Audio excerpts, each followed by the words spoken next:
uNkulunkulu akakulonde uphile ubushukumelo pastor wena lochaza amaphupho inamba ke uyoyisenza kusongonani ka 5 ntambama kuphela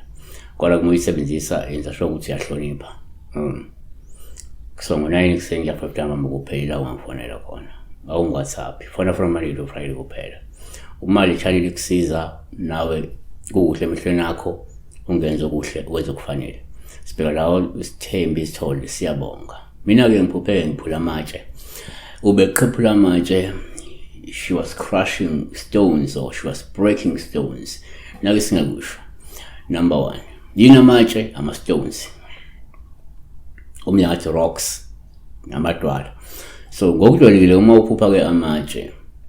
kuwupha oluhluma uwaqhephula lokho kusho ukuthi ke sisifikile isikhathi sokunqoba ubunzima nehibe kanye nokwehlulekisa nje izitha so umunye umuntu angaphupha ke eqhephula amatshe kanti umuntu onqobayo ubunzima umuntu onqoba ihibe umuntu owehlulekisa izitha noma unqoba izitha yabo kodwa sibheke kanjena number 2 kwesinye isikhathi kumphupha amatshe sikuthandela ukuphoqha kakhulu uma uwaqhephula ngoba ke lokho kusho ukuthi kungenzeka ukhonjiswa ukuthi unamandla nesibindi futhi uzonqoba uphuphise igadlo uyiqeda amandla omunye umuntu ke angaphupha kanje kanti umuntu vele ophathiswe lamandla futhi unaso lesibindi uzokwazi ukuthi enqobe ephuphise ke lezi igadlo eziqeda amandla njengamanje yabona makuthi bayagadla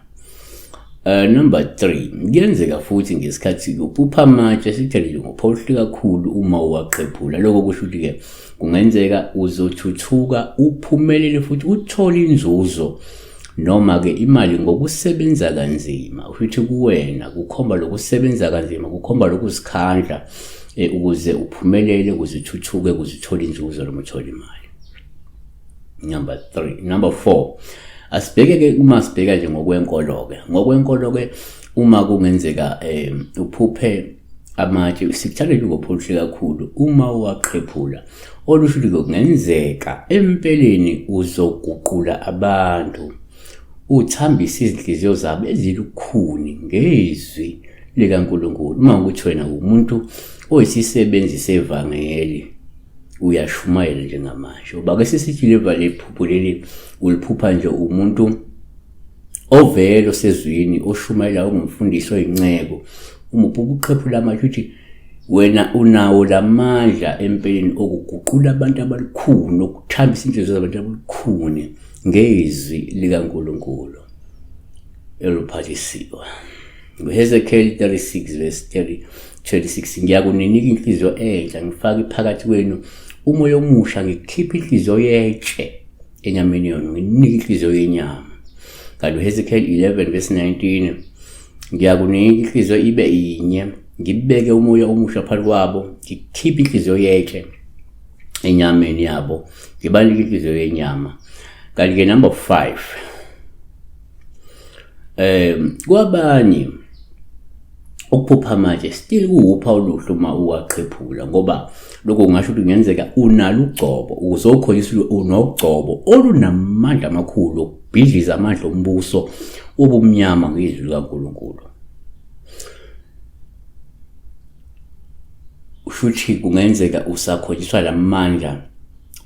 nogcobo noma kugcobo namandla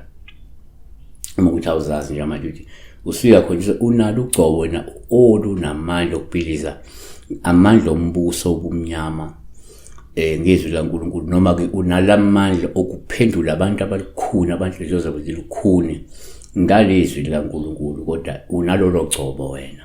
uJeremiah 23 verse 29 izwi lami alinje ngomlilo yini usho uJehova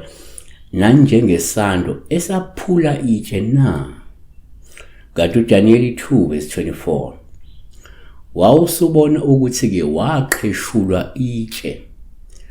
kungengazandla lashaya isithombe ezinyaweni zaso eziyinsimbi nebumba lachoboza kwase kuchotshozwa kanye insimbi nebumba nethusi nesiliva negolide kwaba ke njengamakhobe ezibuya nasehlobo zasehlobo kwasuswa ngomoya akutholanga ndawo itshe ilalishaya isithombe lapha ke ngentaba enkulu la ukugcwalisa umhlaba. Siyabonga kakhulu-ke la abantu abanye banomoya kaNkulunkulu, banokugcobela kaNkulunkulu, bakwezinto ey'nkulu ukuthi uJesu kuma ehamba ngelinye ilanga ethi uma ninokukholwa nokuze ungaphezulu lokhu mina engikwenzile. Okusho ukuthi abantu abakholwayo uJesu wavula iy'mpumputhe amehlo, waphulukisa abagulayo, wenza izinto ey'ningi, sukuma iy'shosha njalo njalo, babe nochoko, babe nezifethile, babephulukiswa. Kodwa uthi-ke ngokukholwa singezo kungaphekwa lokwakho. Nkulunkulu ngikulobe.